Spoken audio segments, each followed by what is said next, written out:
When the likes of Finbarr Lillis and them were playing minor now and all that time, you know, Yeah. I used to have the jerseys at home. Right. And my mother used to wash them. There was no sending to laundry or anything. And Sunday morning, then, or if it was a night match, Billy would go up on the bicycle and I'd have them on my bike and bring them all up to Terryland and have them for the lads. Oh. You bring up All the jerseys. Oh, yeah. So is that how the rest of the lads... I used to cycle from Salthill, like, you know. How do the rest of the lads get there? And often, I often, maybe even at that, I'd stopped in Raleigh Road there and collect a fella. Dougie Malloy was his name. Do you remember him? I remember. He was a great centre half. He died in America. Finbarr now. Finbarr mentioned him. Yeah, he was a very good miner. Yeah, but yeah. And did the rest of the team... I often carried him up in the...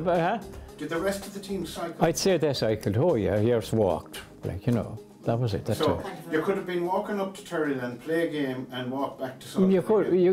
You could. But mostly it was you get a lift on a bike or something, like, you know. A handlebar. Crossbar, I'd say no. Yeah. Fairness. There was no yellow cars that time, like. No. You know, it was... And the ball was something else. It was a laced ball, wasn't it? It was. And if it was a wet day, Billy, that ball would be awful heavy. Oh, it was. Particularly down the swamp now. Yeah. If you had a 4-6 coming in there and a leather ball, laced leather ball, and it's soaking up the water. Yeah. It'd be like a cannonball at the end of it. Right.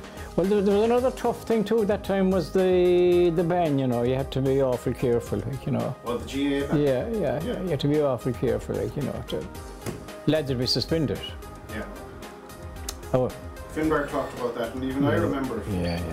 I got into trouble in two schools, Jez and Mary's, for playing foreign games. Yeah. And it was amazing years afterwards then when I went to Canada, and then I was playing with Detroit, and I went down to play against Connaughton, the American All-Stars, and that's how I got my visa to get into America, the GA. I couldn't wait to come home and tell Father Leo Morahan what I got, because he was a staunch GA man. He was a big man in Mayo, so he hated foreign games.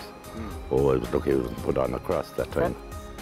It was bad. It was an awful thing to do that time, you know. That's right. A small country like Ireland. Yes.